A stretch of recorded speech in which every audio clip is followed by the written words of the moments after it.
નમસ્કાર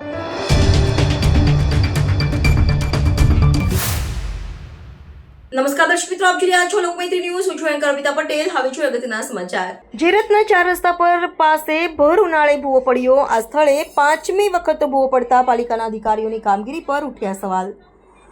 વડોદરા શહેર સ્માર્ટ સિટીના બદલે ભૂવા નગરી ઓળખાય તો નવાઈ નહીં, કારણ કે વડોદરા શહેરમાં ભર ઉનાળે અવારનવાર ભૂવા પડવાના બનાવો બની રહ્યા છે. ત્યારે વડોદરા શહેર જયરત્ન બિલ્ડિંગ પાસે છેલ્લા 8 મહિનામાં 5મો ભૂવો પડતા તંત્રની કામગીરી પર વોર્ડ નંબર 13ના કોંગ્રેસના નગરસેવક બાળુ સુર્વે દ્વારા સવાલો ઉઠાવ્યા.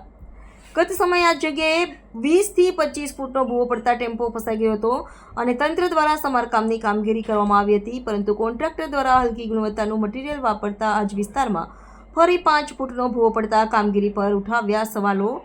વડોદરા શહેર ઇલેક્શન નંબર 13ના કોંગ્રેસના નગરસેવક બાળુ સુર્વે દ્વારા તંત્ર પર આકરા પ્રહારો કર્યા હતા અને આ ભૂવાની વહેલી તકે સમારકામ કરવાની માંગ કરવામાં આવી હતી. જો સમારકામ નહીં કરવામાં આવે તો મ્યુનિસિપલ કમિશનરને પણ રજૂઆત કરવામાં આવશે. Bureau report, Lokmaitri news, Vadodara. અહીંયા અવારનવાર ભૂવા પડતા છે, કોન્ટ્રાક્ટર દ્વારા યોગ્ય સમારકામ કરનાર ફરી એકવાર ભૂવો પડ્યો શું કહેતો? જયરત્ન 4 રસ્તા પાસે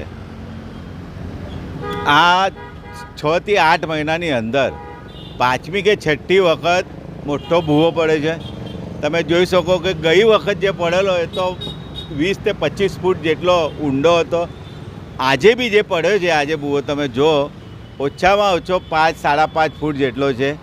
ધીરે ધીરે આ મોટો થઈ જવાનો અને આવીને જ્યારે ભૂવો પડે, ખડ્ડો થાય એટલે આવે, કોઈ ઇજારદારને કામ આપી દે, પછી રોડા છારું નાખે, ગ્રાઉટિંગ કરે, પાણીની લાઈન અંદર તૂટી હોય એ રિપેર કરે, ગટરની રિપેર કરે, એટલે કેટલો બધો ખર્ચો થાય. અને એવી તો કેવી રીતે કામગીરી કરે છે કે દર વખત 6 થી 8 મહિનાની અંદર 5મી કે 6ઠી વખત આવા મોટા મોટા ખાડા પડતા હોય. એટલે એનો અર્થ એવો થાય છે કે એકદમ હલકી ગુણવત્તાવાળું કામ કરે છે. કામમાં ચોરી થાય છે એવું દેખાઈ આવે છે, કેમ કે વારંવાર એક જ જગ્યા પર આટલો મોટો ભૂવો ના પડવો જોઈએ. એક વખત પડે એના પછી તમે રિપેર કરો તો ના, બીજી વખત ના થવો જોઈએ. વગર વરસાદે આટલો મોટો ખાડો થઈ જતો હોય તો કદાચ વરસાદ પડતો હોય, પાણી ભરાયું હોય તો શું પરિસ્થિતિ થાય?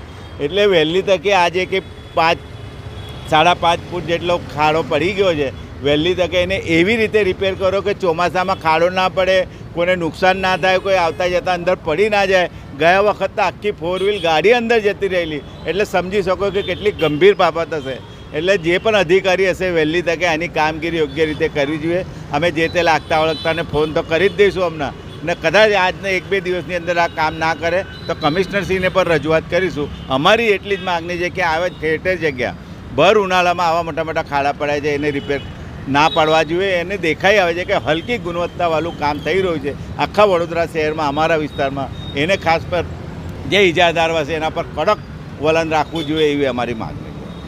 લોકમૈત્રી ન્યૂઝ સાથે જોડાયેલા રહેવા અમારા યુટ્યુબ ચેનલને સબસ્ક્રાઇબ કરી ફેસબુક અને ઇન્સ્ટાગ્રામ પેજને લાઇક અને શેર કરો.